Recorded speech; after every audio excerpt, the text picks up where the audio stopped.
முதலாவது அதிகாரத்தில் 14வது வாக்கியம். அதுக்கு முன்னாலே முதல்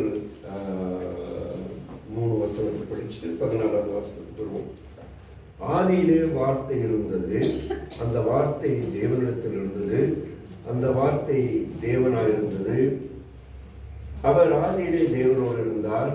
சகலமும் அவர் மூலம் உண்டாற்று, உண்டானதொன்றும் அவரால் இல்லாமல் உண்டாகவில்லை. 14வது வசனத்துக்கு வரும்போது, அந்த வார்த்தை ஆதியிலிருந்த அந்த வார்த்தை மாம்சமாகி கிருபையினாலும் சத்தியத்தினாலும் நிறைந்தவராய் நமக்குள்ளே வாசம் பண்ணினார். நமக்குள்ளே வாசம் பண்ணினார். இதை ஆங்கில வேதாகமத்தில் சரி, அதுக்கு அந்த வசனத்துக்கு முழுமையை படிச்சுவோம். நமக்குள்ளே வாசம் பண்ணினார், அவருடைய மகிமையை கண்டோம், அது பிதாவுக்கு ஒரே பேரானுடைய மகிமைக்கு ஏற்ற மகிமையாக இருந்தது. ஆங்கில வேதாகமத்தில் ஒருவேளை நீங்கள் வாசிப்பீர்களானால், ஆங்கில வேதாகமத்தில் ஒருவேளை வாசிப்பீர்களானால், இங்கே நமக்குள்ளே வாசம் பண்ணினார் என்பதை டேபர்னேக்கிள்ட் அஸ் அமாங் அஸ் அப்படின்னு இருக்கும். அதாவது நமக்குள்ளே கூட இருந்தார், நமக்குள்ளே இருந்தார் என்று. வேதாகமத்தில் இந்த டேபர்னேக்கிள் என்பது இதுதான் குறிப்பிடுகிறது. சரிங்களா? ஆக இஸ்ரவேல் மக்கள் இந்த கூடாரத்தை நடுமையமாய் வைத்து சூழ பாளையமரம் இருந்தார்கள். நீங்கள் யாத்திராகம புஸ்தகத்தில் லேவியராகம புஸ்தகங்களை நீங்கள் படிக்கும்போது நமக்கு தெரிய வருவதற்கு வாய்ப்பு உண்டு. ஸோ இவங்க எல்லாரும் இந்த கூடாரங்கள் முழுவதும், இங்கே ஆசாரியருடைய கூடாரங்களுக்கும் அதை சுற்றி இஸ்ரவேல் மக்கள் கூடாரம் அமைத்திருந்தார்கள்.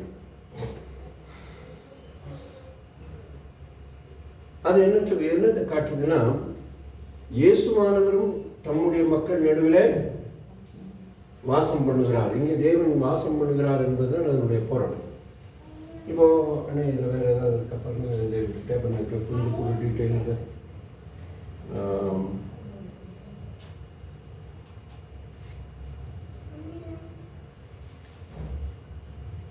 சார். இப்போ இது கொஞ்சம் கவனிங்க. அந்த முன்னாள் போட்டு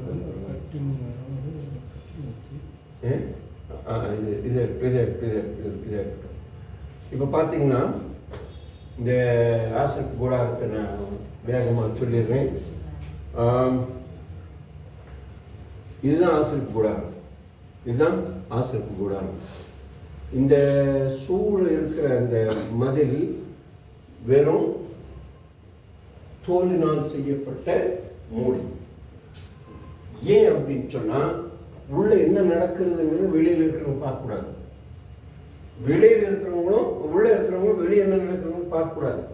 அதனால பெரிய காம்பவுண்ட் வால், அதெல்லாம் டீட்டெயிலாக இன்னொரு நாள் நமக்கு நேரம் இருக்கும்போது பார்க்கலாம். இப்போ இங்கே ஒரே ஒரு வாசல் தான் உண்டு, ஒரே ஒரு வாசல் தான் உண்டு. தேவனுடைய பிரசன்னத்துக்கு போவதற்கு நமக்கு ஒரே ஒரு வாசல் தான் உண்டு என்பதற்கு அது அடையாளம். இதான் வாசல். இயேசு கிறிஸ்து தாமே நமக்கு வழியாக இருக்கிறார். அதனால ஒரே வாசல். இந்த வாசல் வழியாக முதல்ல போன உடனே அங்கே ஒரு பலிபீடம், முதல்ல பலிபீடம் இருக்கு. அது தனியாக இருக்கு. பார்த்துக்கலாம்.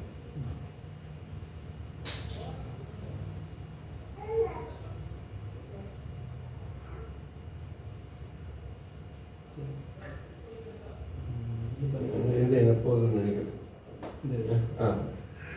சரி, பலிபீடம் இது. சரிங்களா? பலிபீடம்.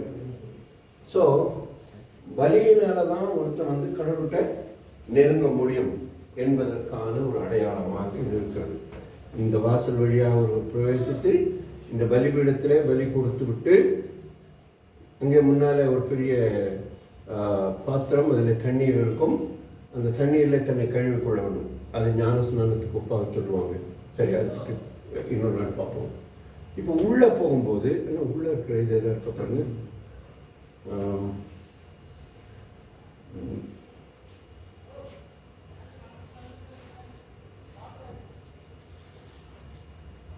நான் தைரியமாக அண்ணன் இது கொண்டு வருவாங்க, இல்லைன்னு என்னுடைய பெரிய இது கொண்டு போட்டுருப்பேன் நான். சரி சரி, இன்னும்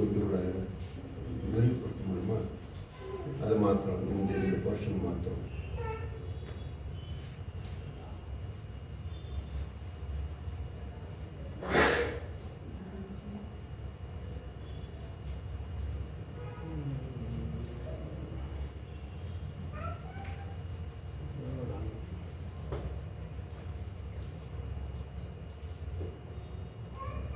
இது யாத்ராகமும் லேவியராகமும் எண்ணாகமும் போன்ற பழைய புஸ்தகங்களை வாசிக்கும் பொழுது இதை நாம் அறிவது நல்லது. சரிங்களா? இப்போ பார்த்தீங்கன்னா இதுதான் கூடாரம். இந்த கூடாரம் 2 பிரிவாக பிரிக்கப்பட்டிருக்கு. 2 பிரிவாக பிரிக்கப்பட்டிருக்கு. ஒரு பெரிய திரை சீலை வைத்து 2 பிரிவாக பிரிப்பாங்க. முதல் பகுதி பரிசுத்த ஸ்தலம். இது பிரகாரம். இதுதான் பிரகாரம் சொல்லுவாங்க. சரிங்களா? இந்த ஆலயத்தை, இந்த கோயிலை சுற்றி உள்ள இருக்கிறது பிரகாரம். இதில் பரிசுத்த ஸ்தலம். நம்முடைய பைபிள் உள்ள வார்த்தை சொல்றேன். பரிசுத்த ஸ்தலம் அது ரொம்ப நல்ல அகலமாக இருக்கும். சரிங்களா? நீளமாக இருக்கும். இங்கே 3 பொருள்கள் உண்டு. இந்த இடத்துல 3 பொருள்கள் உண்டு. மிக முக்கியமானது. ஒன்று, அது என்ன இருக்காங்க காட்டுறதுக்கு, ஒன்று 7 குத்துவிளக்குகள். 7 குத்துவிளக்குகள். அப்புறம் தூபபீடம். இங்கே மேசை, சமூக தப்பத்து மேசை. இங்கே 7 குத்து விளக்கு.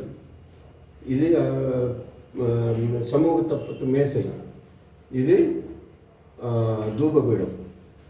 இப்போ இந்த பகுதிக்கு ஒவ்வொரு நாளும் காலையிலையும் மாலையிலையும் ஆசாரிகள் போவார்கள். காலையில் மாலையும் ஆசாரிகள் மாத்திரம் போவாங்க. நம்மள மாதிரி மற்றவர்கள் போக முடியாது. இந்த ஆசாரிகள் போய் விளக்கேற்றுவார்கள்,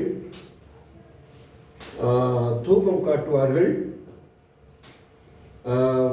வாரத்தில் ஒரு நாள் இந்த சமூக தப்பத்தை மாற்றி வைப்பார்கள்.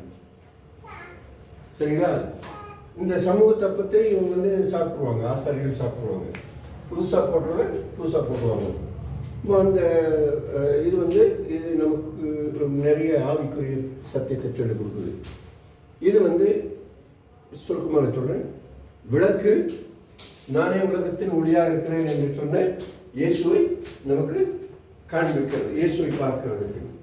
அதே நேரத்தில் இந்த இருட்டான இடத்தை வெளிச்சமாக்குறது. அதனால் நாம் இருளான இடத்துல நாம் வெளிச்சமாக இருக்கிறோம் என்பதை அது நமக்கு குறிப்பிடுகிறது. இது இயேசு ஜீவ அப்பமாக இருக்கிறார். என்னை புசியுங்கள் என்று ஆண்டவர் சொல்லியிருக்கிறார். ஆக அவரை புசிப்பதற்காக இங்கே நாம் போக வேண்டும். இது தூபபீடம். தூபபீடத்தில் காலையிலும் மாலையிலும் ஆசாரியர்கள் என்ன செய்வார்கள்? தூபம் போடுவார்கள். தூபம் இங்கிருந்து மேலே எழும்பி இந்த இது தெரியுதுங்களா? இது மேகஸ்தம்பம். இந்த மேகஸ்தம்பத்தோடு இணையும். ஆக இந்த தூபமும் தூப புகையும் மேகஸ்தம்பமும் ஒன்றாக இணையும் பொழுது அது ஒன்றாக கலந்து விடுகிறது. அது எதை காட்டுகிறது என்றால், நம்முடைய ஜெபங்கள் தூபங்களாக தேவ சமூகத்தில் ஏறெடுக்கப்படுகிறது. அது அங்கே போகிறது. முக்கியமாக சொல்லப்போனா இது சபையை குறிக்குது.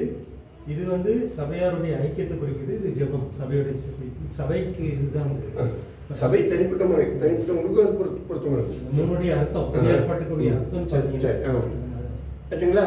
இது இப்போ இந்த முன்னாள் பகுதி எவ்வளவு ஹார்டான ஒரு துணியினால ஸ்கிரீனை போடப்பட்டிருக்கோ, அதே போல இங்கே இந்த மகாபரிசுத்த ஸ்தலத்தையும் மூடி இருக்கும். இந்த மகாபரிசுத்த ஸ்தலத்துக்குள்ள வருஷத்துல ஒரே ஒரு முறை பிரதான ஆசாரியர் மாத்திரம்தான் போவார். அங்கே வேற ஒன்றுமே இல்லை.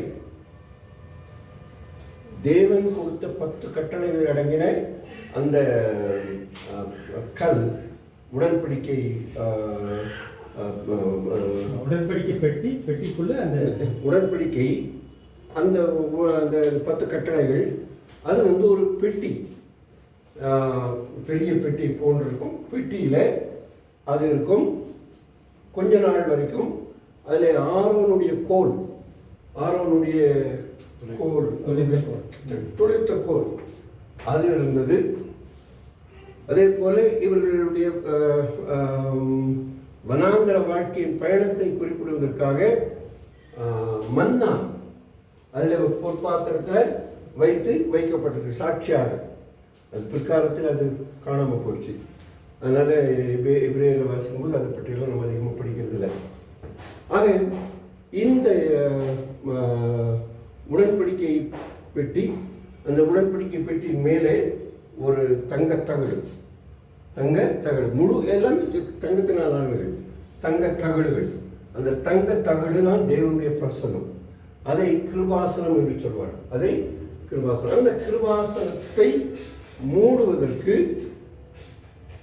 2 கேருபீன்களுடைய உருவங்கள். இந்த கேருபீன்களுடைய உருவம் கீழே நோக்கி பார்த்து கொண்டிருக்கும். எதை பார்த்து கொண்டிருக்கோம்? இந்த கிருபாசனத்தை பார்த்து கொண்டிருக்கோம். ஆக நம்முடைய கண்கள் எப்பொழுதும் கிருபாசனத்தையே நோக்கி வேண்டும் என்பதற்கான ஒரு அடையாளமாக இருக்கிறது. இந்த இடத்துக்கு நான் ஏற்கனவே சொன்னது போல வருஷத்தில் ஒரே ஒரு முறை பிரதான ஆசாரியர் மாத்திரம் போவார். ஆனால் கர்த்தருக்கு ஸ்தோத்திரம், ஆண்டவராக இயேசு கிறிஸ்து சிலுவையிலே அறையப்பட்ட போது இந்த மூடப்பட்ட திரைச்சீலை மேலிருந்து கீழாக கிழிந்து போனது. ஆக அங்கே வாசல் திறக்கப்பட்டது. அதனால இன்றைக்கு யார் வேண்டுமானாலும் மகா பரிசுத்த ஸ்தலத்துக்குள்ளே போகலாம். இந்த எழுத்துப்படியான அந்த இடம் இல்லை, ஆவிக்குரிய மகா பரிசுத்த ஸ்தலம் உண்டு. இந்த ஆவிக்குரிய மகா பரிசுத்த ஸ்தலத்துக்குள்ளாக அந்த இதுங்க மற்றது கட்டணுங்க.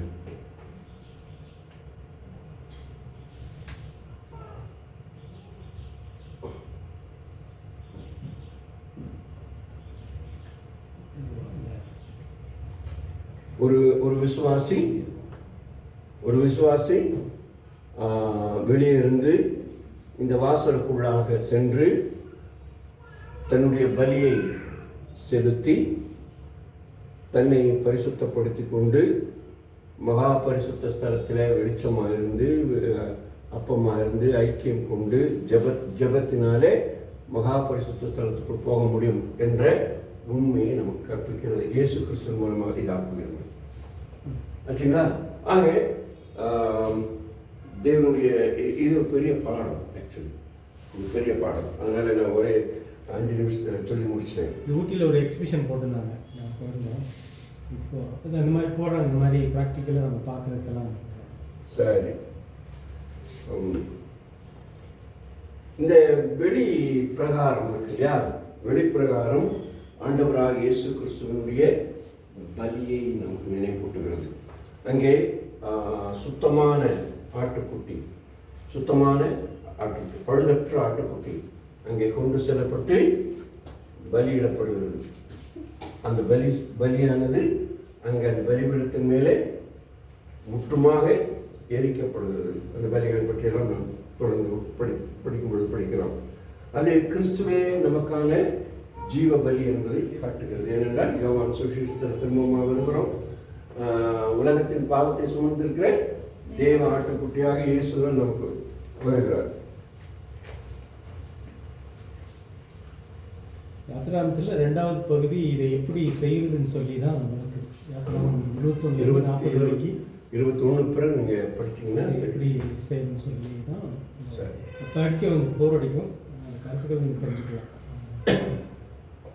இவங்களுக்கு வந்து அசைன்மெண்ட் கொடுத்துருப்பாங்க. முதல் 5 ஆவணங்களை எழுதிய மோசை பற்றியும் ஆதியாகமத்தில் 4 பதிவுகளும் யாத்திராமத்தில் 2 பதிவுள்ள கருத்துக்களை சுருக்கமாக எழுதுவோம். அதுக்கப்புறம் நம்ம லேவியராகவும் எல்லாமும் பார்க்கணும். அதை நீங்கள் சுருக்கமாக சொல்லுங்கள். சரி, இப்போ நான் லேவியராகமத்துக்கு நான் வேகமாக போக விரும்புகிறேன்.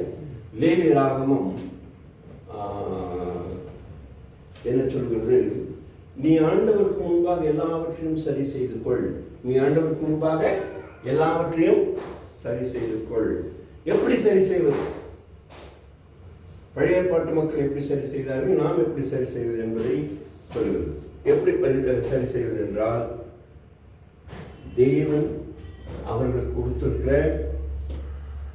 பலிகளை சரியாக செலுத்தும் பொழுது, பலிகளை சரியாக செலுத்தும் போது என்னென்ன பலிகள் இருந்தது வேகமாக சொல்கிறேன்.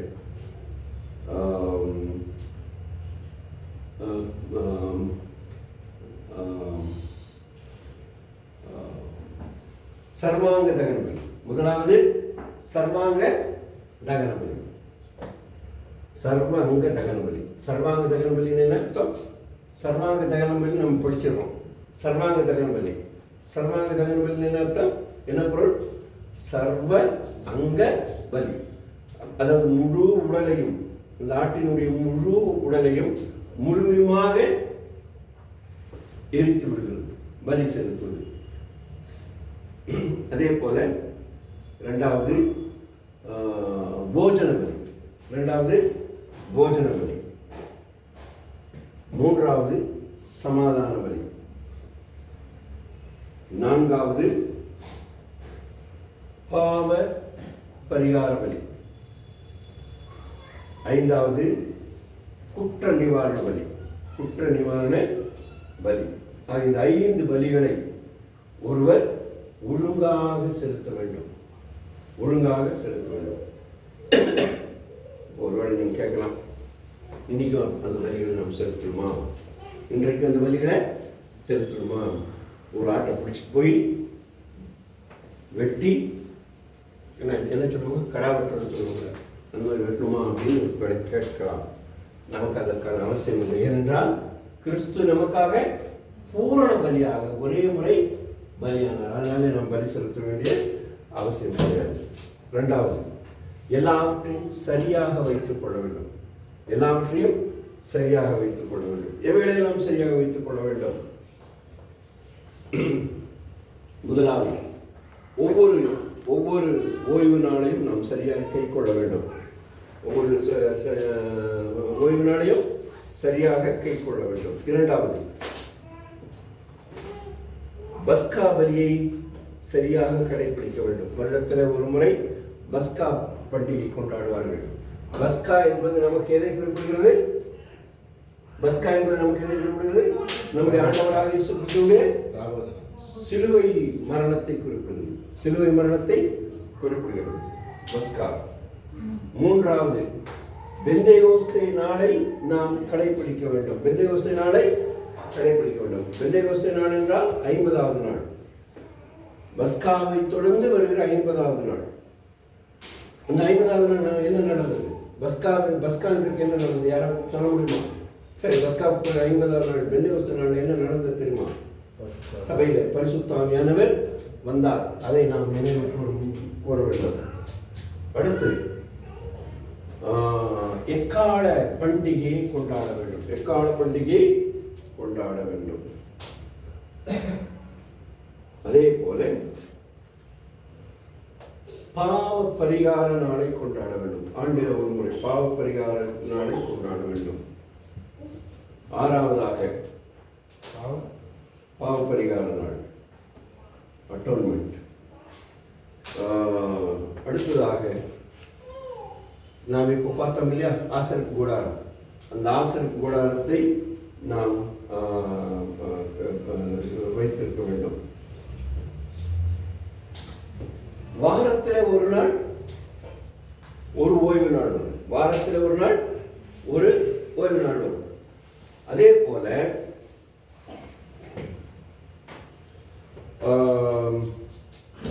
7 வருடத்துக்கு ஒரு முறை, 7 வருடத்துக்கு ஒரு முறை ஒரு வருடம் ஓய்வு நாள். அதே போல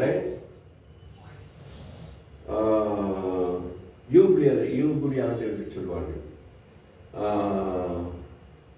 யூபிலி ஆண்டு 50 ஆண்டுக்கு ஒரு முறை வருகிற ஆண்டு யூபிலி ஆண்டு.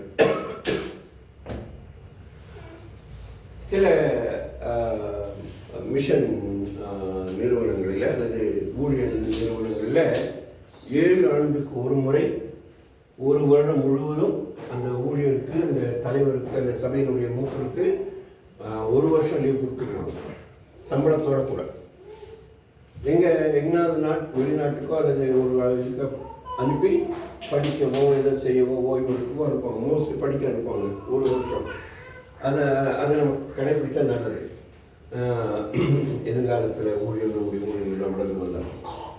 அதே போல் 49 ஆண்டுகளுக்கு பிறகு ஒரு வருடம், 50வது ஆண்டு, அது யூபிலி ஆண்டு என்று சொல்வார்கள். யூபிலி வருஷம் மிக முக்கியமான வருஷம். எல்லாருடைய கடன்களையும் மன்னிக்க வேண்டும், எல்லாருடைய கடன்களையும் மன்னிக்க வேண்டும், அடிமையானவர்களை விடுதலையாக்க வேண்டும் என்று பல கருத்துக்கள் உண்டு. சரி, இந்த லேவியராகமம் புஸ்தகம் பாவ பரிகாரத்தின் புஸ்தகம் என்றும் அழைக்கப்படுகிறது. பாவ பரிகாரத்தின் புஸ்தகம் என்றும் அழைக்கப்படுகிறது. இந்த லேவியராகம புஸ்தகத்தில் ஒரு வார்த்தை மிக மிக முக்கியமாக பல முறை வருகிறது. அது என்னவென்றால், நான் கர்த்தர், நான் பரிசுத்தர், ஆகையால் நீங்களும் பரிசுத்தராய் இருப்பீர்களாக. நான் பரிசுத்தர், ஆகையால் நீங்களும் பரிசுத்தராய் இருப்பீர்களாக. லேவியராகமம் 11வது அதிகாரம் 44, 45, 19வது அதிகாரம் 2வது வாக்கியம், 20வது அதிகாரம் 7, 26 வசனங்கள்.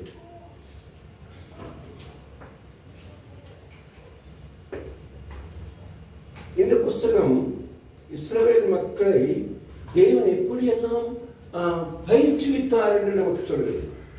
தேவன் இஸ்ரவேல் மக்களை ஆவிக்குரிய ரீதியில எப்படியெல்லாம் பயிற்சிவித்தார் என்று நமக்கு சொல்லுகிற ஒரு புத்தகமாக இருக்கிறது.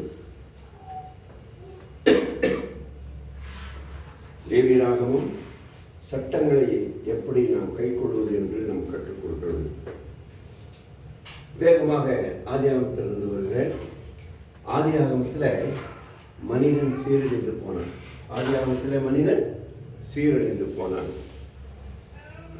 யாத்திராகமத்திலே மனிதன் சீரழிந்து போன மனிதன் விடுவிக்கப்பட்டான் அல்லது ரட்சிக்கப்படுகிறான். ரட்சிப்பின் அனுபவம். சீரழிந்து போனவன், பாவத்திலே சீரழிந்து போனவன் ரட்சிக்கப்படுகிறான். ரட்சிக்கப்பட்ட மனிதன், விசுவாசி, லேவியராகமத்தில் அவன் ஆண்டவரை தொழுது கொள்ள பார்க்கிறான். அங்கே தொழுது கொள்வதற்காக தான் ஆசரிப்பு கூடாரம், அநேக லேவியர்கள், ஆசாரியர்கள் வருகிறதை நாம் பார்க்க முடிகிறது. இந்த புத்தகம் நம்முடைய உடலை, நம்முடைய மனதை, நம்முடைய ஆவியை பரிசுத்தமாய் காக்க வேண்டும், பரிசுத்த வாழ்க்கை வாழ வேண்டும், பரிசுத்தமான நடக்கை நமக்கு இருக்க வேண்டும் என்பதை சொல்லுகிறதாக இருக்கிறது. இது ஒரு தெய்வீக புஸ்தகம். இந்த புஸ்தகத்தை மோசே எழுதினான், மோசே சொன்னான் என்றுதான் இந்த புஸ்தகம் அடிக்கடி வருகிறது. தேவன் மோசையை அழைத்து பேசினார் என்று சொல்கிறார். ஆகவே இது ஒரு தெய்வீக புஸ்தகம். இரண்டாவது, இது ஒரு தனிப்பட்ட புஸ்தகம். இந்த புஸ்தகத்திலே நான் ஏற்கனவே சொன்னது போல 5 பலிகள் சொல்லப்பட்டிருக்கிறது. மிக முக்கியமானது.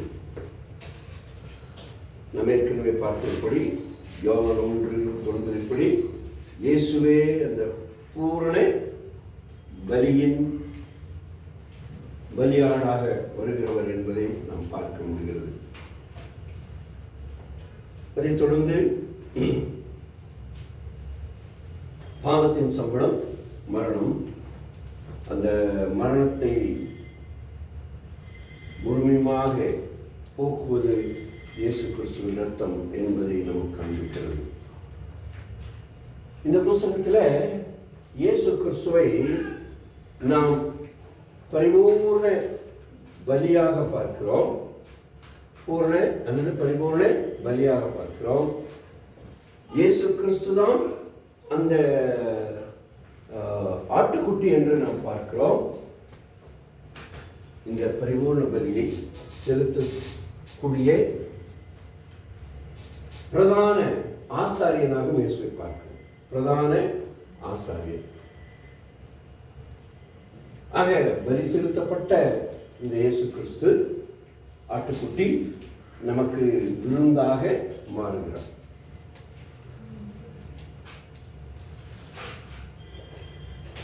எபிரேய நிருபத்தில் 9வது அதிகாரம் 22வது வசனத்தில் ரத்தம் சிந்துதல் இல்லாமல் பாவ மன்னிப்பு இல்லை என்று சொல்லப்படுகிறது. இயேசு கிறிஸ்து தம்முடைய விலையேறப்பட்ட ரத்தத்தை சிந்தி இந்த 5 பலிகள் மூலமாக முழுமையான ரட்சிப்பை நமக்கு கொடுத்திருக்கிறார்.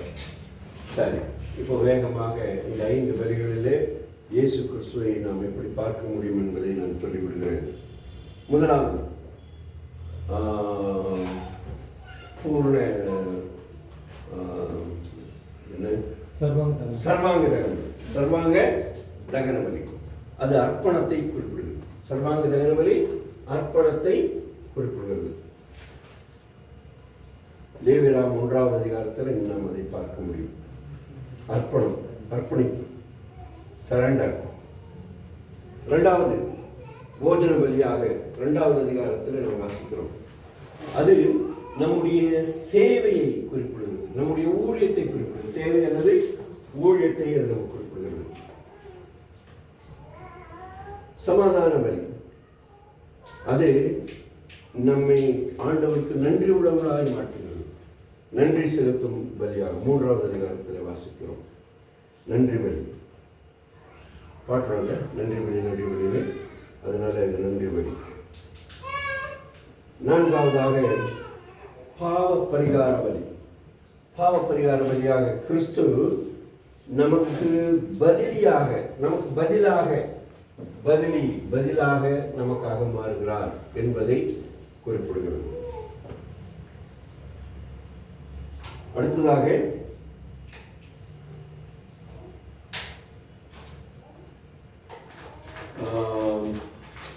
இந்த என்ன பலி சொல்றது, குற்ற நிவாரண பலியிலே அதை திருப்தியாக்குற பலி, சாட்டிஸ்ஃபேக்ஷன். கிறிஸ்து தேவனுடைய எல்லா எதிர்பார்ப்புகளையும் பூர்ணமாய் கொடுத்து தேவனை திருப்தியாக்குகிறார் என்பதை காட்டுகிறது.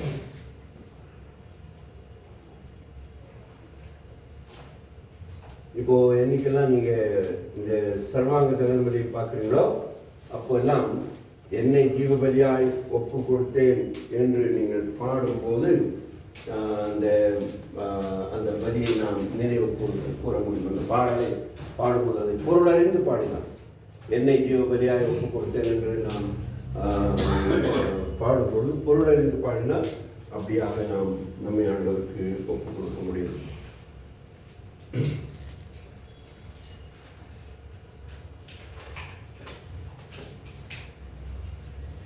இப்போ பலி செலுத்துவதற்கு ஒருவர் வேண்டும், ஒரு ஆசாரியன் வேண்டும், அல்லது ஒரு பூசாரி வேண்டும்.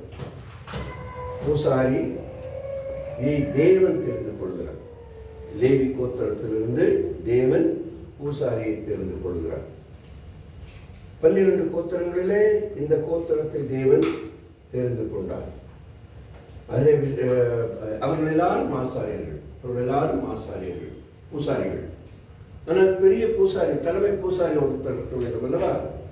அதை ஆரோனையும் அவனுடைய குடும்பத்தை சேர்ந்தவர்களையும் தேவன் தெரிந்து கொள்கிறார். ஆரோனையும் அவன் குடும்பத்தை சேர்ந்தவர்களையும் தேவன் தெரிந்து கொள்கிறார். இப்பொழுது ஆசாரி அல்லது பூசாரி தேவனிடத்தில் நம்முடைய விண்ணப்பங்களை எடுத்து செல்கிறார். இன்றைக்கு ஒரு லேவி கோத்திரத்தை சேர்ந்தவர்களோ அல்லது ஆரோனுடைய குடும்பத்தாரோ நமக்கு பூசாரிகளாக இல்லை. யார் பூசாரி? நமக்கு யார் பூசாரி? பெரிய பூசாரி நம்முடைய ஆண்டவராகிய இயேசு கிறிஸ்து. நாம் எல்லாரும் சின்ன பூசாரிகள். அப்படிதானே? ஏன் எப்போவாது யாராவது உங்களை பூசாரிக்கும் போது கோவப்பட்டுருக்கீங்களா? ஏன் இப்படி சாப்பாடு பூசாரின்னு சொன்ன கோச்சிருப்போம்ல.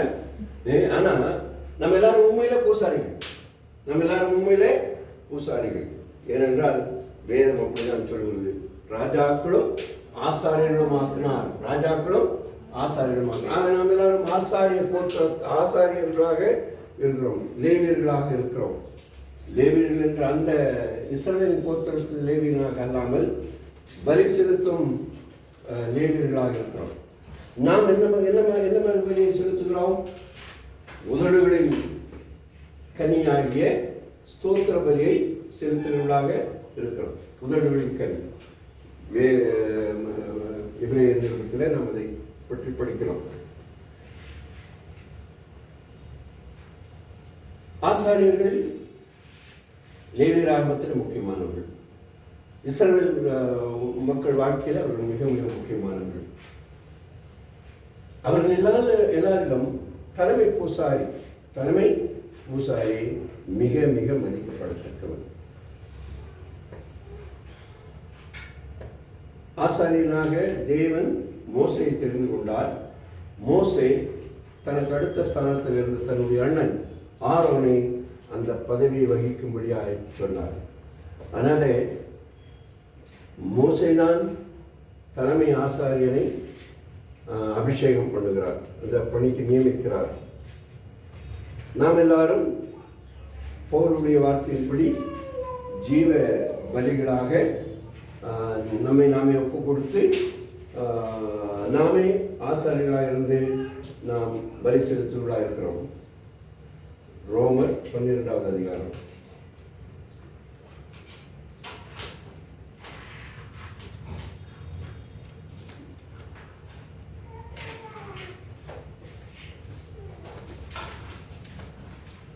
முதல் வசனம். அந்தபடியே சகோதரரே, நீங்கள் உங்களை பரிசுத்தமும் தேவனுக்கு பிரியமான ஜீவ பலியாக ஒப்பு கொடுக்க வேண்டும் என்று தேவனுடைய இரக்கங்களை முன்னிட்டு உங்களை வேண்டிக் கொள்கிறேன். இதுவே நீங்கள் செய்யத்தக்க புத்தியுள்ள ஆராதனை. ஆக இங்கே நாமே பூசாரிகளாகவும் நாமே பலியாகவும் மாறுகிறோம். ஜீவ பலி. சரி, இதை பற்றி நிறைய ஆவிக்குரிய அர்த்தத்தில் பேச வேண்டும். அதனாலே நான் அதை இத்தோடு நிறுத்திவிடுகிறேன். நமக்கென்று ஒரு பிரதான ஆசாரியர் உண்டு. இப்பொழுது அவர் எந்த ஆட்டுக்குட்டியினுடைய இரத்தத்தினாலும் அந்த மகா பிரதான ஸ்தலத்துக்குள்ளாக அல்லது அந்த மகா பரிசுத்த ஸ்தலத்துக்குள்ளாக பிரவேசிக்காமல் அவருடைய சொந்த இரத்தத்தை கையில் எடுத்தவராக அவர் பிரவேசித்திருக்கிறார். எபிரேயர் நிருபம் 2வது அதிகாரம் 17, 4வது அதிகாரம் 15வது வசனத்தின்படி நாம் அப்படி பார்க்கிறோம். அவர் நமக்காக தேவனிடத்தில் பரிந்து பேசுகிறவராக இருக்கிறார். அவர் நமக்காக தேவனிடத்தில் பரிந்து பேசுகிறது மாத்திரமல்ல, நம்மையும் பரிந்து பேசுகிறவராக மாற்றி இருக்கிறார். நாம் தேவனுக்கு முன்பாக இந்த ஆசர் கூடாரத்தில் இருக்கிறது போல பயந்து போவதில்லை. ஆசாரியர்கள் பழைய பாட்டின் பிரதான ஆசாரியர் ஆண்டுக்கு ஒரு முறை அந்த உள்ளே போகும்பொழுது பயந்து போகிறார். சாதாரணமாக அந்த பரிசுத்த ஸ்தலத்துக்கு போகும்பொழுதும் ஆசாரியர்கள் பயத்தோடு தான் போவார்கள். அதனால சகரியா உள்ளே போய் கொஞ்ச நேரம் தாமதித்த உடனே அவர் உயிரோடு இருக்கிறது தெரியும். ஏன்னா மணியெல்லாம் அடிக்குது. அவர் அங்கே ஒரு சொப்பனம் கண்டார், தரிசனம் கண்டார் என்று அவர் நினைக்கிறார்கள். அந்த மணி சத்தம் நின்றுச்சுன்னு வச்சுங்க, மொத்தமாக டபார்னு சத்தம் வந்து அப்போ அங்கேருந்து இழுத்துருவாங்க. அதனால தான் அவங்க உள்ளே போகும்போதே பெரிய கயிறு ஒன்று கட்டிட்டு போவாங்க. பெரிய அதனுடைய இதை அங்கே வச்சுருப்பாங்க. ஏன்னா அவசரப்பட்டு அங்கே யாராவது இறந்துட்டாங்கன்னா உள்ளே போய் தூக்கிட்டு வர முடியாது. பைபிளில் நிறைய பேர் உள்ளே போய் மரித்தவர்கள் இருக்கிறார்கள் பரிசுத்தம் இல்லாமல். அதனால ஆனால் கர்த்தருக்கு ஸ்தோத்திரம், நம்முடைய பிரதான ஆசாரியர் அவருடைய கைகளினாலே அவருடைய இரத்தத்தையே கொண்டு சென்றதனால் அந்த ஸ்தலம் நமக்கு திறந்திருக்கு. இந்த இடம் நமக்கு திறந்திருக்கு.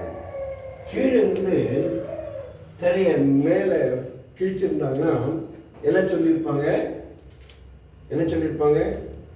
கட்டாயம் தானியலும் தேவராஜன் சேர்ந்தான் இந்த பக்கம் ஒருத்தர் எடுத்து அந்த பக்கம் ஒருத்தர் எடுத்து பலத்தை காட்டி கிழிச்சிட்டாங்கன்னு சொல்லியிருப்பாங்க.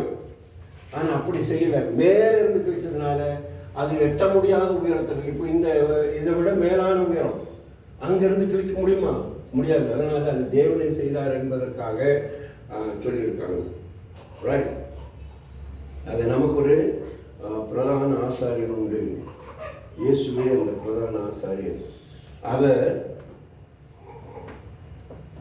நம்முடைய பலவீனங்களை அறிந்து நம்முடைய பலவீனங்களுக்கு தக்கதாக நமக்கு சரி கட்டாமல் நம்முடைய பலவீனங்களிலே நம்மை சமாதானப்படுத்தி தேவ சமூகத்திலே கொண்டு போகிறவராக இருக்கிறார் என்பதை நாம் அறிகிறோம்.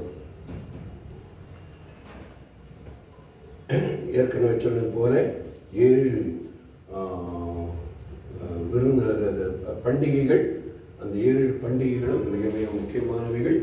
அவைகளை நீங்கள் வேதாகமத்தில் படித்து அடுத்த முறை வரும்போது அதை நீங்கள் ஒரு டெஸ்ட் அசைன்மெண்ட்டாக கூட எழுதி வரலாம்.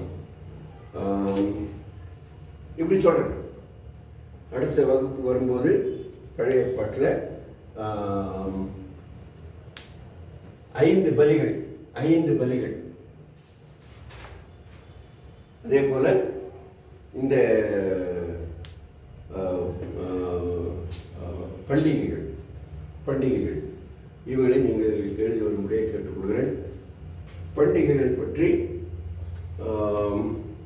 லேவியராகமம் 23வது அதிகாரத்திலிருந்து லேவியராகமம் 24வது 25வது அதிகாரம் 24வது வசனம் வரைக்கும் நீங்கள் படித்து அதை ஒரு குறிப்பெடுத்து கொண்டு வந்தால் போதும்.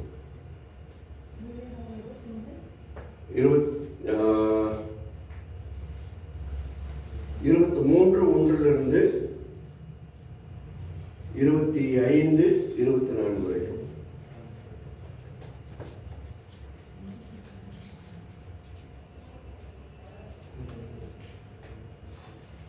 பைபிளையே அதிகமாக போர் அடிக்கிற புஸ்தகம் சொல்லலாம். ஏன்னா ஒன்றும் புரியாது நமக்கு.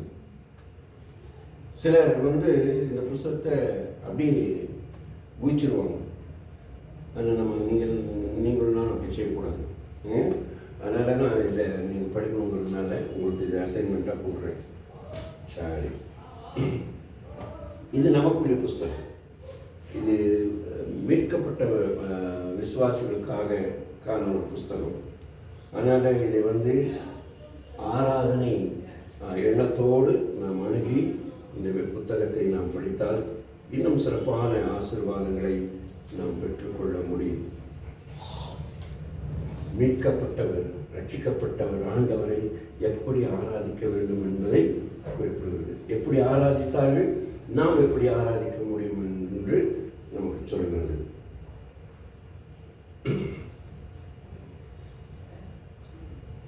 இது வேதாகமத்தில் 3வது புஸ்தகம். 27 அதிகாரங்கள் உண்டு. வெறும் 859 அதிகாரம் வசனம் தான். வெறும் 859 வசனம் தான் இருக்கு. அதனால சீக்கிரமா படிச்சிடலாம். ஏமா இப்படி பார்க்குறீங்க? அதிகாரம் 27 அதிகாரம் தான், ஜாஸ்தி கிடையாது. மற்ற புத்தகங்கள்லாம் 50 அதிகாரமா இருக்கும். அதனால தான் சொல்றேன். இந்த புத்தகத்துல 3 கேள்விகள் தான். எத்தனை வசனங்கள்? 859. 3 கேள்விகள் தான் உண்டு இந்த புத்தகத்துல.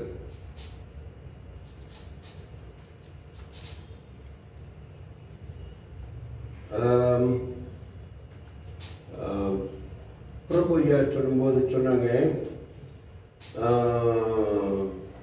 வெளிப்படுத்தலையும் யோவான்லேருந்து 7 இருக்குன்னு சொன்னாங்க. நான் சொல்கிறேன் இங்கேயும் 7 இருக்குது, இந்த புஸ்தகத்திலையும் 7 இருக்குது. அதனால் 7ங்கிறது என்னங்கிறது நீங்கள் கண்டுபிடிச்சிங்கன்னா நல்லாயிருக்கும். 3 கேள்விகளில் ஒவ்வொரு கேள்வி சொல்லிட்டீங்கன்னா 3 கேள்விகள் சொன்னீங்க. என்னென்ன கேள்வி? அது பார்க்கணும். இது ஒரு சென்சஸ் கேட்கலாம். சரி, இந்த புஸ்தகம் வெளிப்படுத்துகிற விசேஷத்தை போலவே 7 மையமாய் கொண்டிருக்கிறது.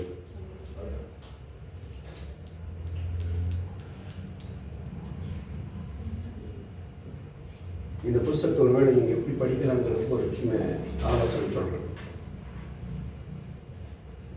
நாளையிலிருந்து ஆரம்பித்தா, அது இன்னைக்கு ஆரம்பித்தா, இன்னைக்கு முதல் அதிகாரம் படிக்கிறோம். நாளைக்கு முதல் அதிகாரத்தில் 7 அதிகாரங்கள் படிக்கலாம். நாளைக்கு 8வது அதிகாரத்திலிருந்து 10வது அதிகாரம் வரைக்கும் படிக்கலாம். அதுக்கு பிறகு அடுத்த நாள் 11வது அதிகாரத்திலிருந்து 16வது அதிகாரம் வரைக்கும் படிக்கலாம். அப்புறம் 16லிருந்து 23 வரைக்கும் படிக்கலாம். 23லிருந்து 26 வரைக்கும் படிக்கலாம்.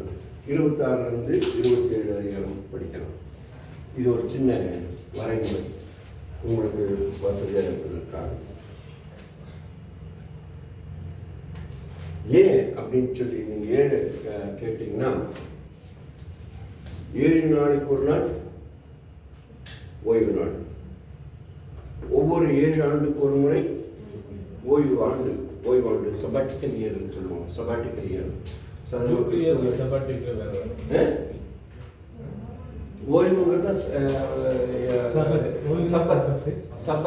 சபத்துங்கிறது ஒரு நாள் 1.5 இருக்கிறது சபத், 12 இருக்கிறது சபாட்டிக்கல் அப்படிம்பாங்க.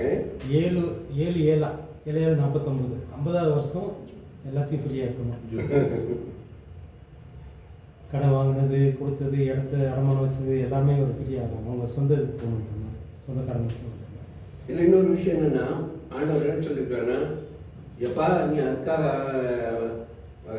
49வது வருஷத்தில் உங்கள்கிட்ட கடன் கேட்டால் கொடுக்காம இருந்தாரு, அவன் கட்டாயம் கொடுத்துரு. அடுத்த வருஷம் தானே இவன் கொடுக்க மாட்டான்னு சொல்லி நீ இருக்காத, அவன் கொடுக்கலன்னா பரவாயில்ல நீ கொடுத்துருன்னு சொல்லுவார். அதனால ஆண்டவருடைய இது எல்லாருமே ப்ராக்டிஸ் பண்ணியிருந்தா அந்த அடிமை எதுவுமே வராது. இதை அண்ணன் சொன்ன மாதிரி எல்லாரும் நடைமுறைப்படுத்திருந்தாங்க. இஸ்ரவேல் மக்களை நடைமுறைப்படுத்திருந்தாங்கன்னா இந்த அளவுக்கு நமக்கு இதெல்லாம் இருக்காது. ஏற்றத்தாழ்வுகள் இல்லாத சமத்துவ சமுதாயம் நமக்கு இருந்திருக்கும். டைம் என்னச்சு? லேவியராகவும் பார்க்கலாமா, எண்ணாகவும் பார்க்கலாமா? நேரம் இருக்குமா? வேண்டாம். அடுத்த சரி. அப்போ நீங்கள் இந்த 5 பலிகளை பற்றி கொஞ்சம் பேச வச்சிங்கன்னா 5 பலிகள், 5 பலிகள், முக்கியமாக 5 பலிகள், 7 சரி பண்டிகைகள், அதை கொஞ்சம் அவங்கள பேச வச்சுட்டீங்கன்னா என்ன இது அப்படின்ற மாதிரி. சரி, நான் சொன்னேன் இந்த சர்வாங்க தகன பலி முழுவதுமே நம்ம ஒப்பு கொடுக்கணும்னு சொல்லியிருந்தேன். இந்த சர்வாங்க தகன பலி பற்றி ஏதாவது இப்போது பிரசங்கம் யாராவது பண்ண கேட்டிருக்கீங்களா? சர்வாங்க தகன பலின்னு பாட்டில் கேட்டிருக்கோம், இந்த எல்லாம் கேட்கலைங்களா? இது ஆக்சுவலி இந்த மாதிரி தனித்தனியாக எடுத்து நீங்கள் ஆராய்ச்சி பண்ணுறது நல்லாயிருக்கும். இந்த பலிகளை பற்றியெல்லாம் நான் ஏற்கனவே சொன்னேன், இந்த என்னை ஜீவ பலியாக ஒப்பு கொடுத்து நாங்கள் பாட்டெல்லாம் நம்ம பாடும்போது அந்த அந்த பலியை பற்றி நமக்கு ஒரு தெளிவு இருந்தால் அந்த பாட்டை நம்ம அர்த்தத்தோடு புரிந்து கொள்ளுதலோடு பாட முடியும். இன்னைக்கு எத்தனை பேருக்கு தெரியும் தெரியல.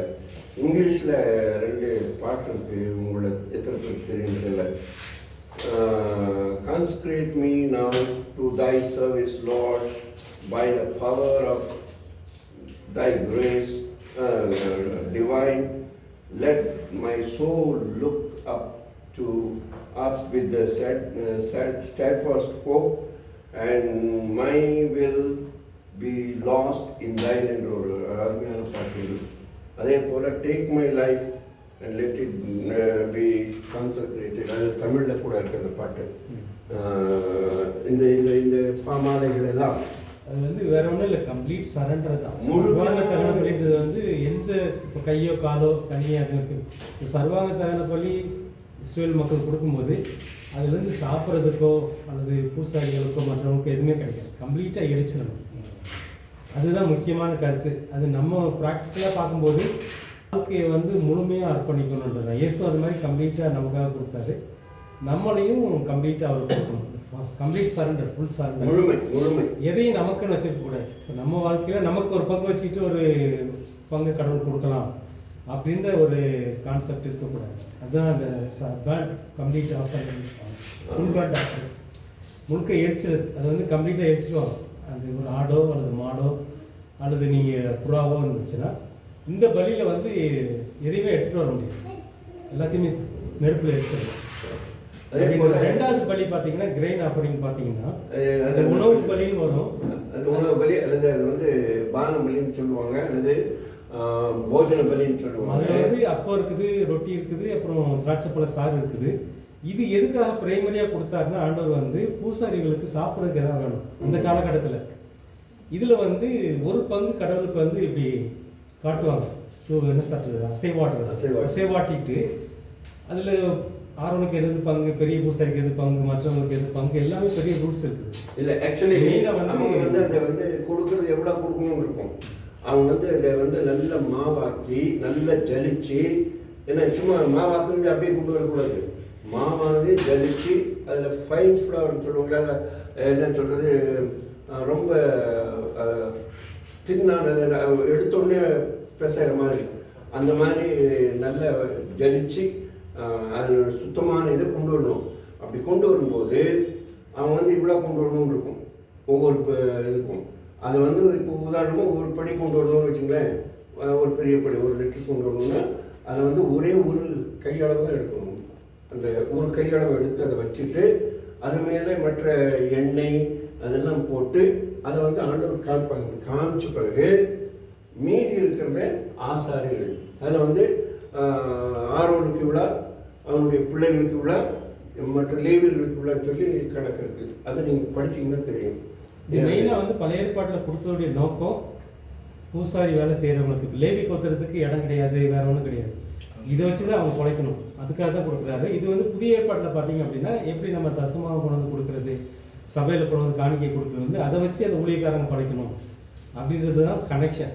இப்போ அந்த சர்வாங்க தகன பலின்னு முழுக்க எரிச்சிடணும். ரெண்டாவது வந்து உணவு பலின்றது, போஜன பலின்றது வந்து அது மூலமாக ஊழியம் செய்கிறவங்களுக்கு ஒரு பிழைப்பு ஏற்படணும், சாப்பாட்டுக்கு வழி ஏற்படணும், அதுதான் நோக்கம். அப்புறம் சமாதான பலின்றது வந்து நமக்கும் தேவனுக்கும் உறவு எங்கே விட்டு போயிடும், அந்த சமாதான அந்த உறவை வந்து திரும்ப புதுப்பிக்கணும்.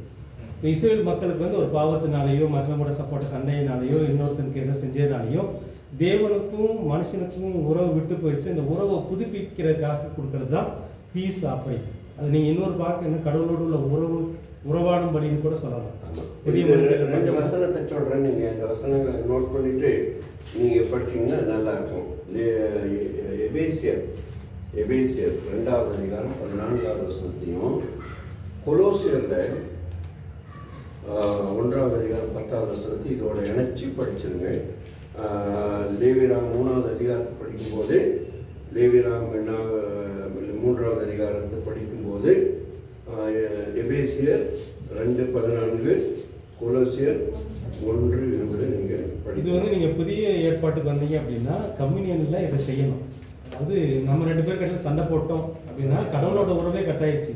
நம்ம 2 பேர் சமாதானம், ஒருத்தர் மன்னிப்பு கேட்டு சமாதானம் தான் கடவுளோட உறவு வந்து சீராகும். ஸோ அந்த ஒரு நோக்கத்தில் தான் அந்த பீஸ் ஆஃபரிங், சமாதான ஆஃபரிங் வருது. அப்புறம் அடுத்தது வந்து பியூரிஃபிகேஷன் ஆஃபரிங் அல்லது ஒரு நிமிஷம். இப்போ இந்த கம்யூனியனில் ஆக்சுவலி ஒவ்வொரு சபையும் ஒவ்வொரு விதமாக செய்வாங்க.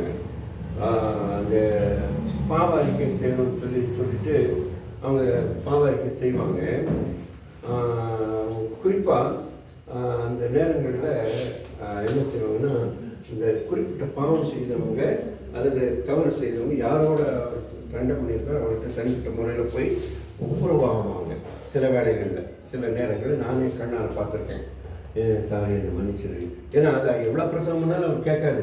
அந்த கம்யூனியில் இது பண்ணும்போது அவருக்கு மனசு கொடுத்தப்படும் போய் சமாதானம் ஆகும். இப்போ என்ன செய்வாங்க சில சபைகளில் பாஸ்ட் வந்து நம்ம எல்லாருக்கும் ஜாம் பண்ணுவோம் அப்படின்னு சொல்லிட்டு அவரும் பக்கத்தில் இருக்கிற இன்னொருத்தர் கை கொடுத்து இது பண்ணுவாங்க. அப்புறம் இவர் என்ன செய்வார், ஒவ்வொருத்தராக போய் கை கொடுத்து கொண்டு வருவார் இங்கே இருக்கிறவங்களுக்கெல்லாம். அப்போ இங்கே பக்கத்தில் இவர் கொடுப்பாரு, அப்படி இவர் அங்கே கொடுப்பாரு, இங்கே கொடுப்பாரு, அப்படி கொடுப்பாங்க. இது ஒரு விதமான சமாதானம் கூடுதலாக இருக்கும். அது ஒவ்வொரு சபையிலும் ஒவ்வொரு விதமான வழக்கம் வச்சுருக்காங்க. அடுத்தது வந்து 4வது பாவ பரிகார பலி. இதில் முக்கியமாக என்ன செய்கிறாங்க, இப்போ நான் ஒரு பாவம் பண்ணிட்டேன், இப்போ என் பாவத்தை நான் சுமக்க, என் பாவத்தை வேறு யார் மேலே சுமத்துறோம். இப்போ ஏசி மேலே நமக்கு வந்து ஏசி மேலே சுமத்துறோம்.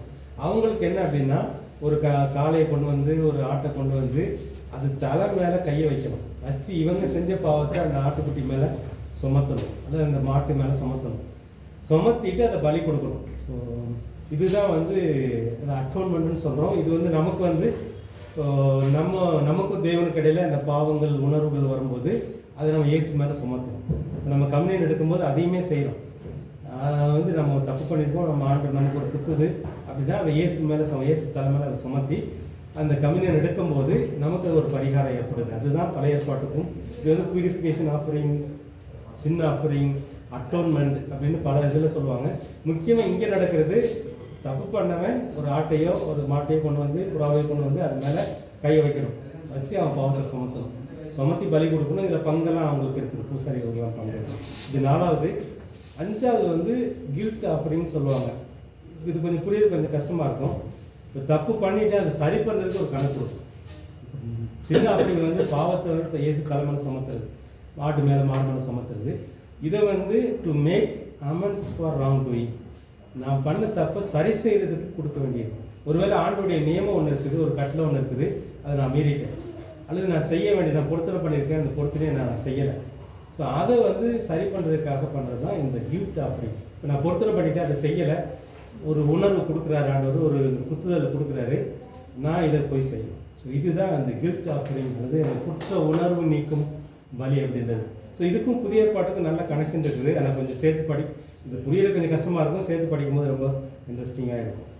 இதுக்கும் மிருகத்தை பலி கொடுக்கணும். இது எல்லாமே மிருகம். அதில் வந்து அந்த சர்வாங்க தகன பலி மட்டும் யாருக்கும் எதுவும் கிடைக்காது. கீழே இருக்கிற 4 அந்த போஜன பலியில் பார்த்தீங்கன்னா பிரைமரிலி பூசாரிக்கு எதாவது கிடைக்கணும் சாப்பிட்றதுக்கு. மற்றதுல எல்லாம் பங்கு இருக்குது, கடவுளுக்கு ஒரு பங்கு இருக்குது, பூசாரிகளுக்கு ஒரு பங்கு இருக்குது. சில இதில் மக்களுக்கும் பங்கு இருக்குது, அவங்க புசிக்கலாம், அவங்க சாப்பிடலாம். சிலது வந்து அங்கேயே கோயிலே சாப்பிடணும், அந்த மாதிரி நிறைய. நீங்கள் சாமுவேல் புஸ்தகத்தை வாசிக்கும்போது சாமுவேல் புஸ்தகத்தில் முதல் அதிகாரங்களில் அந்த அண்ணாவும் அவங்க கணவனார்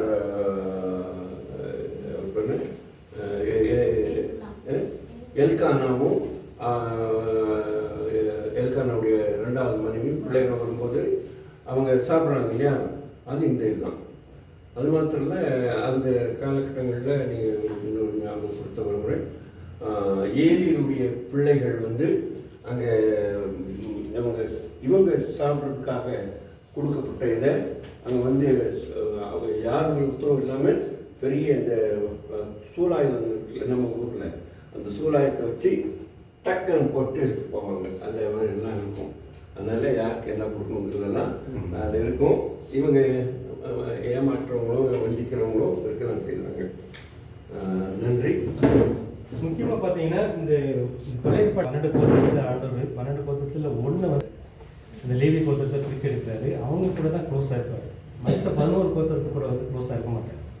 இவங்களை எதுக்காக பிரிக்கிறார் அப்படின்னா இவங்களே சுத்தமானவங்க ஆயிடாங்க. பூசாரி இந்த லேவி கோத்திரமே வந்து கடவுளுடைய பார்வையில் வந்து ரொம்ப சுத்தமானவங்க. சுத்தமாக்குறதுக்கு ஒரு சடங்கு இருக்குது. பொதுவான மக்கள்கிட்ட ஒரு குரூப்பை பிரித்து எடுத்து இப்போ பார்த்தீங்கன்னா இந்த லேவி கோத்திரம் மட்டும் ஆசிரியர் கூடாது பார்த்தோம், அதை சுற்றி வந்து இவங்க இருக்கணும். லேவி கோத்திரத்துக்காரங்க ஒரு அதெல்லாம் பிரித்து இருக்குது, எப்படி யார் யார் இங்கே இருக்குன்னா இருக்குது ரூல்ஸு. இது எதுக்காக ஆண்டவர் செய்தார்? பூசாரிகளுக்கும் சாதாரண மக்களுக்கும் இடையேயான வித்தியாசம் அப்படின்னு என்ன பார்த்தீங்கன்னா, பழைய ஏற்பாட்டை பார்த்தீங்கன்னா இப்போ கடவுளுடைய கோபம் திடீர்னு மக்கள் மேலே வருது, அந்த கோபத்தை இவங்க தடுக்கணும். அதுதான் பிரைமரி நோக்கம். அதே மாதிரி தான் இப்போது நமக்கு புதிய ஏற்பாட்டுக்கு வரும்போது நம்ம மேலே கடவுளுடைய கோபம் வருது அப்படின்னா அதை இயேசு தடுக்கணும், அதான் அவர் செய்கிறார். ஸோ லேவியத்திலேயே அவர் முக்கியமாக வர்றார். ஸோ இந்த இதுதான் நிறைய சடங்கு செய்வாங்க. ஒருத்தர் பூசாரியாக லேவிக்கு ஒருத்தர்லாம் சும்மா அவங்க வந்து பூசாரியெல்லாம் பண்ண முடியாது, பூசாரி வேலை பண்ண முடியாது. ஆரோனுக்குன்னு ஒரு சடங்கு இருக்குது, ஆரோனுடைய மகன்களுக்கு ஒரு சடங்கு இருக்குது, சாதாரண பூசாரிகளுக்கு ஒரு சடங்கு இருக்குது. இப்போ ஆரோனுடைய மகன்களே பார்த்தீங்கன்னா 3 அந்த சந்ததி பின்னாடி வரும். ஒருத்தர் வந்து முக்கியமாக அந்த ஆசிரியப்பு கூட அந்த பெட்டியை, உடன்படிக்கை பெட்டியை இவங்க தான் தூக்கிட்டு போகணும், அதை அவங்க பார்க்கக்கூடாது. துணியை வந்து அதை பார்க்காம போய் மூடணும். அப்புறம் தூக்கிட்டு போகிறது, அதை தூக்கிட்டு போகிறதுக்கு ஒருத்தங்க. அதுக்கப்புறம் வந்து மற்ற பொருட்கள் இருக்குது, அதை தூக்கிட்டு போகிறதுக்கு ஒருத்தங்க. அதுக்கப்புறம் இந்த கூடாரத்தை சுற்றி இருக்கிற துணி, பெறை, அந்த சட்டங்கள் இதெல்லாம் தூக்கிட்டு, இதெல்லாம் பார்த்தீங்கன்னா ரொம்ப வழக்கமாக வரும். அதெல்லாம் இது பண்ணணும்னு சொல்லி தான் இங்கே இது என் நோக்கம், பிரைமரி நோக்கம் என்னன்னா கோபம், கடவுளுடைய கோபம் எல்லாரும் மக்கள் மேலே வரக்கூடாது, மக்கள் மேலே முழுக்க வராமல் இவங்க வந்து அந்த கோபத்தை தாங்கணும். அப்படி பார்க்கும்போது ஆரோனுடைய 2 மகன்கள் முதலியே சாகிறார். அப்போ தான் அந்த பாடத்தை சொல்லிக் கொடுக்குறாரு. நீங்கள் கவனமாக இருக்கணும், மக்கள் எப்படி வேணாலும் இருந்துக்கலாம், நீங்கள் ரொம்ப கவனமாக இருக்கணும், பூசாரி வேலை செய்கிறவங்க வந்து ரொம்ப கவனமாக இருக்கணும்னு சொல்லி நிறைய பாடங்கள்லாம் கற்றுக் கொடுக்கறது பார்க்குறோம். அதுக்கப்புறம் மற்ற சடங்கெல்லாம் பார்த்தீங்கன்னா குழந்தை பிறப்பில் தீட்டு, தோல் வியாதியில் தீட்டு, பால்வினை நோய் தீட்டு, தீட்டு வரும், அதை எப்படி சுத்தம் பண்ணுறது அப்படின்றதும் அதில் தான் சொல்லப்படுது லேவி ராமத்தில். இப்போ அந்த தீட்டு வருது, அதை எப்படி சுத்தம் பண்ணுறது. அதுக்கப்புறம் வருடாந்திர சடங்குகள், ஒவ்வொரு வருஷமும் அவங்க செய்ய வேண்டிய சில சடங்குகள் இருக்குது, அதெல்லாம் நம்ம பண்டிகைன்னு சொல்லி பார்த்தோம், அதெல்லாம் அதில் வருது. அப்புறம் தவறான பாலுறவு பண்ணால் அது என்ன செய்யணும், அதை எப்படி நிவாரணம் பண்ணணும், அப்புறம் கடவுளுடைய பார்வையில் என்னெல்லாம் செய்யணும், தெய்வ குற்றங்கள் என்னென்ன, அதுக்குரிய தண்டனைகள் என்னென்ன. இது வந்து சாதாரண மக்கள் செஞ்சால் ஒரு விதமான தண்டனை, பூசாரிகள் செஞ்சாங்கன்னா அவங்களுக்கு வேறு மாதிரி தண்டனை. பூசாரிகளுடைய குற்றம், அவங்களுடைய தீட்டு, அப்புறம் கூடார விட எப்படி பராமரிக்கிறது அப்படின்றதெல்லாம் இருக்குது. 50ஆம் வருஷத்தான் பார்த்தோம், நம்ம பார்த்தோம். 7 வருஷங்களாக சேர்ந்ததுக்கப்புறம் 50ஆம் வருஷம் வந்து விடுதலை வருடம். அவங்க நிலத்துக்கு ஒரு விடுதலை கொடுக்கணும், மக்களுக்கு கடன்பட்டவங்களுக்கு, இடத்த அடமானம் வச்சவங்க, அவங்க எல்லாத்தையுமே வந்து விடுதலை செய்யணும். அப்புறம் கடவுளுடைய சொல்லுக்கு கீழ்ப்படுவதால் கிடைக்கும் நன்மைகளும். கடைசி அதிகாரம் பார்த்தீங்கன்னா லேவியராமத்தில் கடைசி 1 அதிகாரம், கடைசி 2 அதிகாரம் நினைக்கிறேன். கடவுளுடைய சொல்லுக்கு கீழ்ப்படுவதால் கிடைக்கும் நன்மைகளை பற்றி சொல்லியிருப்பாங்க. கீழ்ப்படியாமல் அவங்க தண்டனை பற்றி, அப்புறம் பொருத்தனைகள், காணிக்கைகள், இந்த மாதிரி காரியங்கள்லாம் இருக்கும். ஆனால் சொன்ன மாதிரி இது படிக்கிறதுக்கு ரொம்ப போராடி. ஆனால் நீங்கள் ஆடியோவில் போட்டுட்டு கேட்டுட்டு அப்படியே இதுக்கும் நமக்கு என்ன சம்மந்தம், இதுக்கும் நம்ம இதை வச்சு நம்ம என்ன செய்யணும் அப்படின்னு கேட்கும்போது நிறைய காரியங்கள் ஆண்டவர் இப்படி 5 பலிகளை வச்சு நமக்கு அதில் உள்ள சம்பந்தங்களோட கோத்திரத்துக்கும் இந்த 5 பலிகள் இருக்கு அவங்களுக்கு. இல்லைன்னா அவங்க செய்யறதுக்கு மட்டும்தான் அவங்களுக்கு பாவனை வரப்படி அவங்களுக்கும் இருக்குது. அவங்க செஞ்சால் அவங்களுக்கு வந்து தண்டனை அதிகம், அவங்களுக்கு தனியாக ரூல்ஸே இருக்குது. லேவியர்கள் பண்ணாங்கன்னா என்னன்றதுல அவங்களுக்கு தனி ரூல்ஸ். அவங்களை எடுக்கும்போதே, பூசாரிகள் எடுக்கும்போதே சில சமயங்கள் செஞ்சதுக்கப்புறம் தான் அவங்க பிரித்து எடுக்க போகிறாங்க. மட்டுமா அந்த கோத்திர அந்த ஜனங்கள் எல்லாத்துக்கும் பொதுவாக வந்து அந்த ஆரோனுடைய சந்ததியில் வரவங்க வந்து தலைமை பூசாரியாக வருவாங்க. அதான் நம்ம இயேசு மரிக்கும் போது, இயேசு வாழ்ந்த காலகட்டத்தில் யாரோ ஒரு பேர்